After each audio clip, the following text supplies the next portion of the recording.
This is the voice of the Patriot, where we speak truth to power. Now here we don't criticize, but if we must, it would only be on one condition: to build and not to destroy. That is why we keep saying we are in the service of God and country. This is the voice of the Patriot.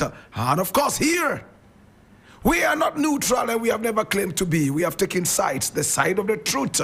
That is why we are affectionately called the headquarters of the truth.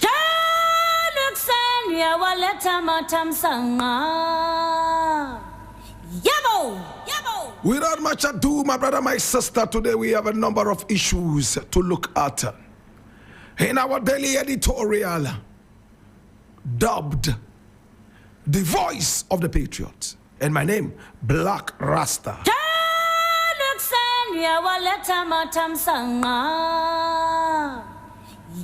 Now, the very first story we are looking at today is taken from My Joy Online. And it says, Paul Addo describes Akufo-Addo as the most impactful politician of Ghana's Fourth Republic. And I read, now, broadcast journalist and political commentator Paul Addo has described former President Nana Addo Dankwa Akufo-Addo as the most impactful politician of Ghana's Fourth Republic, citing his lifelong contributions to democracy, press freedom, and political mobilization. Now, speaking in a one-on-one interview on the AM show, Paul Addo said that although President Akufo-Addo may have made mistakes during his tenure, his overall impact on Ghana's political evaluation remains unmatched. He may have made some mistakes, but after you look at it all, I call him the most impactful politician of the Fourth Republic. He said he was the politician who gave the biggest mobilization, fought the most for press freedom, and defended parliamentary processes at critical moments in our democratic history.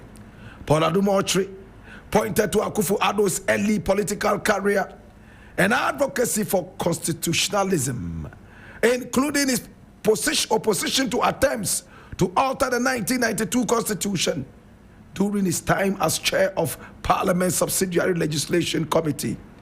He also credited him with playing a major role in shaping Ghana's multi-party democracy and media landscape. According to him, Akufo-Addo's 2016 electoral victory, which saw him defeat the then President John Dramani Mahama by the largest margin in Ghana's Fourth Republic, cemented his place in political history. He still holds the record of having won the largest margin as an opposition candidate coming into the ballot.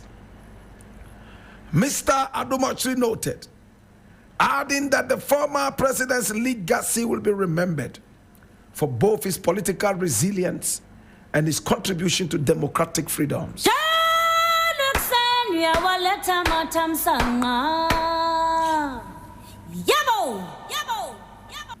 Well, my brother, my sister, it hurts me when people like Paul Addo speak like this.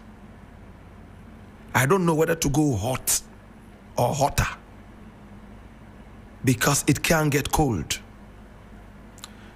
This is his opinion, and I respect his opinion, but I despise this opinion. My brother, my sister, when a man builds you a house and you go into the house with your children, jubilating and excited that you have found shelter at last, out of the jubilation, you get so exhausted and you fall asleep. Produced. We still remember the cathedral. So much money sunk into that hole that has become a safe haven for toads and frogs, maybe alligators too. Nana Addo Dankwa Akufo-Addo would go down in history, in our political algorithm, as the most inefficient, the most impotent president this nation has ever had. We remember the DDEP. Under his very watchful eyes, we saw our senior citizens dwindle into poverty. People who had worked so hard in order to get to where they were. The senior citizens, a lot of them have visited early graves. Their souls will continue chasing this man into the world of cancer, the world of diseases. They will chase him all the way to the front gate of hell. I am sure if Paul Adumotri's father was alive and he had suffered from the DDEP, his narrative, or better still, his son's narrative would have been different. We saw how voters were shot and killed in order for Nana Addo to become president. We saw how he exonerated criminals, alleged criminals. My brother, my sister, today, some of them are standing trial, and it's more than just obvious that the obvious is obvious.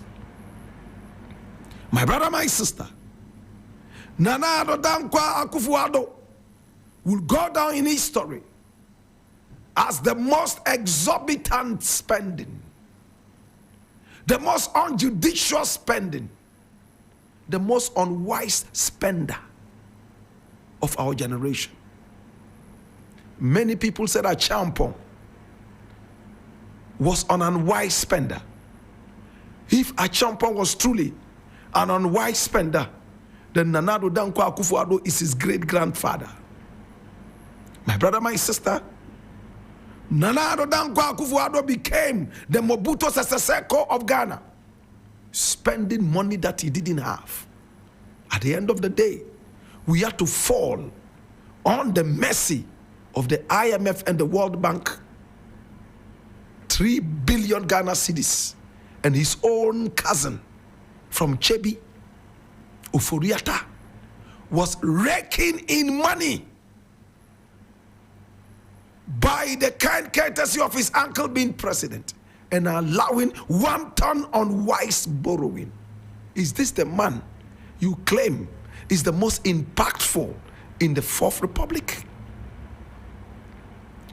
We saw the rise of vigilante in the days of Nana Addo Dankwa Akufo-Addo. We saw his attempt to force the bitter pill of Ejapa and Ejapadie down our throats. And when it did not work, they changed it into SML. And they succeeded. Albeit, he had to be pushed to come back and cancel it after the harm had already been done. And people like Paul were seen to have also benefited from the SML thing. A reason the OSP is busily chasing all of them. Is this the most impactful in the Fourth Republic? Can somebody wake me up from this traumatic nightmare? In the days of Nana Addo Dankwa Akufo-Addo, we saw arrogance worse than the arrogance of Satan. How he commanded chiefs to stand up and greet him like the Prince of Peace, and how much was stolen. In the days of Nana Addo Dankwa Akufo-Addo, we saw our educational system dwindle into thin air. Our students were fed raw gari. The soup that was given to them, in fact, was just like some paste. My brother, my sister, colorless, tasteless, odorless, with all apologies to water. My brother, my sister, we saw how, at the detriment of our students in the schools, some people fattened up from nothing to everything. They flew to Mecca night and day. They celebrated their birthdays in the air. They built mansions for themselves. at Airport Hills and beyond. Today they are standing trial, locked up in Iyoko cells. Is Nana Akufo-Addo not ashamed of this history? He himself is ashamed, but he's this little dwarf of an achievement. It hurts me. See how this man destroyed Ghana. Yet, a journalist that I respect so much comes to call him the most impactful in the Fourth Republic. Why? Are we also on tramadol? Have we been tramadolized? Or we are sniffing something whose name we can't mention on radio? I don't get it.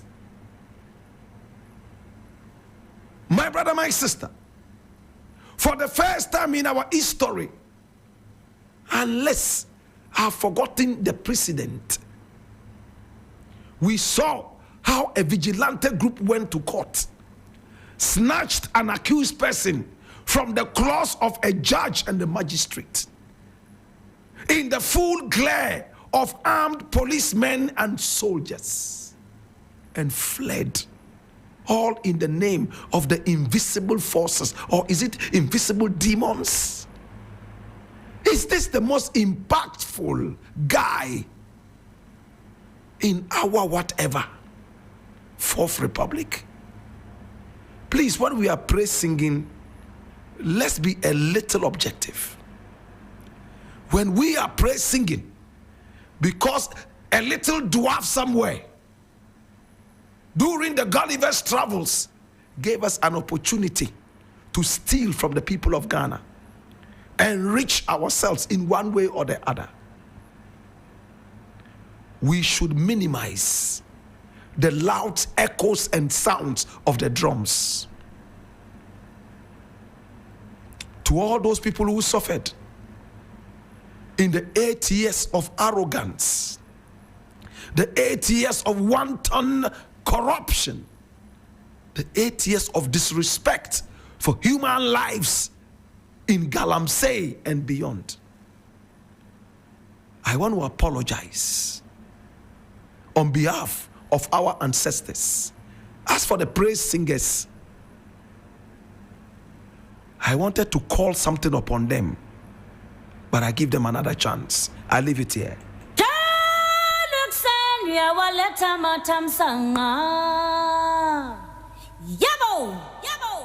Now the next thing I want to look at is equally interesting, and I need you to come along. I'm reading this from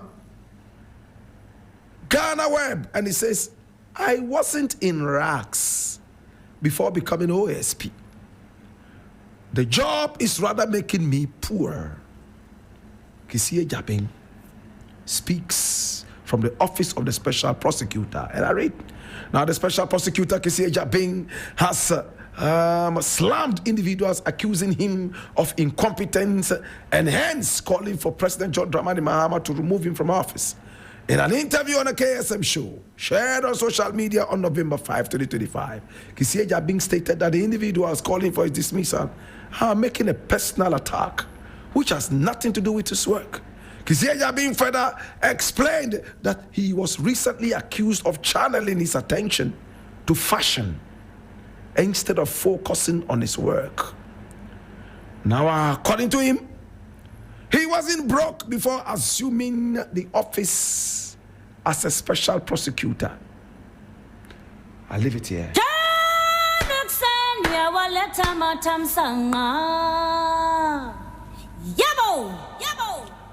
Now, my brother, my sister, Kisie Jabing is in the office of the special prosecutor. He is the special prosecutor. In my opinion, he has been more daring and far better than Alamisi Hamidu, the first special prosecutor. He was full of arrogance and he was a bully. Kisie Jabing has performed better. At least he gave us press conferences. At least he's been able to keep us abreast with a lot of the things that he's doing. At least he's been able to save us some amount of money as documented. Oh yes, he's exorbitant. Oh yes, he's fashionable. His wristwatch is as expensive as a 5-bedroom house right there inside a Ashaiman. His shoes are so shiny you could see your face in there. Maybe as expensive as the cost of a 2-bedroom house right there inside Nima. Oh yes, he wears a 3-piece suit tailored and designed by world-class designers. He's a man of good taste. He's a man who loves fashion. My brother, my sister, I am sure if Kissie Jabin was to channel 20% of his love for fashion into his work as the special prosecutor, Ghana would not be where it is. Can I repeat it?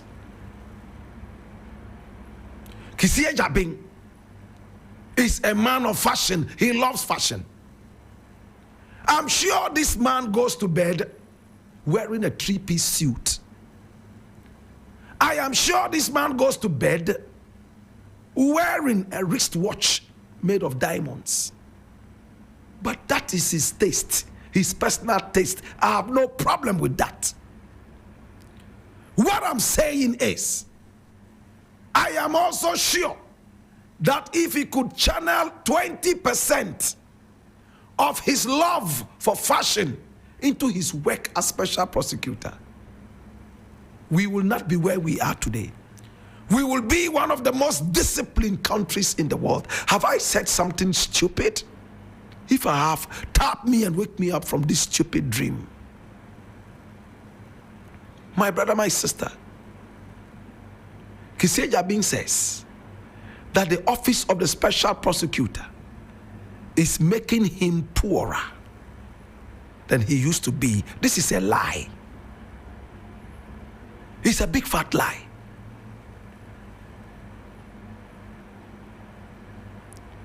How much did your bulletproof car cost? Can you compare that to any car you ever drove from your infancy? I'm just asking questions.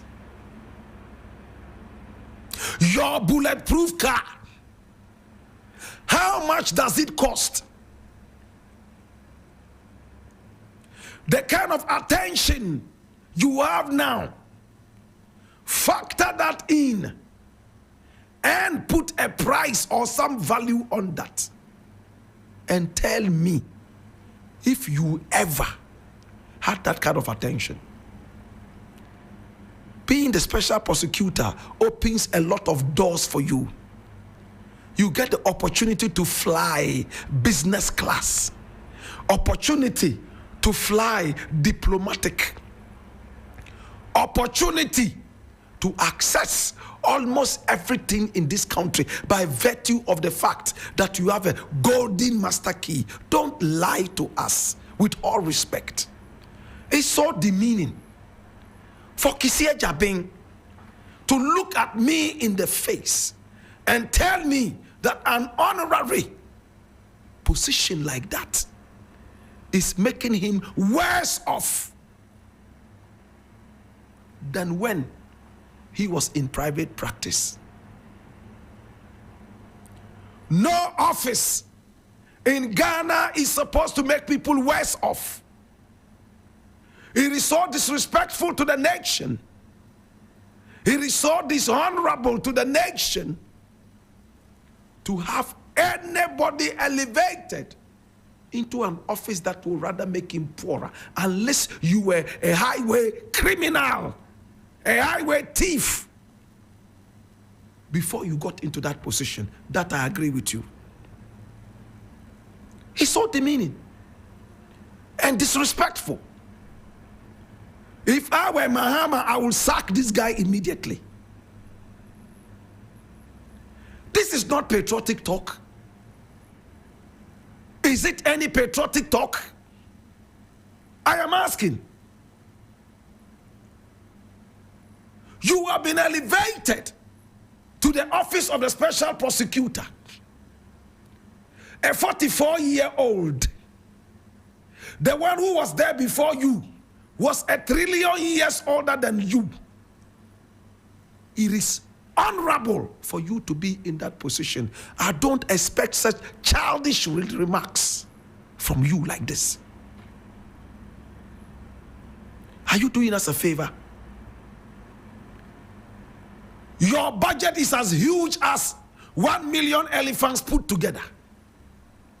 You still tell me that that position is making you poorer. How much are you legally earning as the special prosecutor? The private law firm that you have, is it still running? Why not? My brother, my sister, I think Isia Jabing should be apologizing to the people of Ghana for this unnecessary infantile remark. I don't like this remark. I am a supporter of the OSP. I love the office of the special prosecutor. I am not one of those opposing that office. I love the office, but I want the office to work well. Isia Jabing, in my personal opinion, is not doing badly. He could do better. We have seen people pulled from nowhere and they are going to be standing trial. If you always play the victim, the way Isia Jabing is playing the spoiled child. I don't know his upbringing, but he appears to me like a spoiled child. A rotten child. Every little thing you want to complain. You want to tell us that you were better off before you came into the service of Ghana. That is an insult to us as a people of Ghana. My brother, my sister, if the kitchen is too hot, with all respect, get out.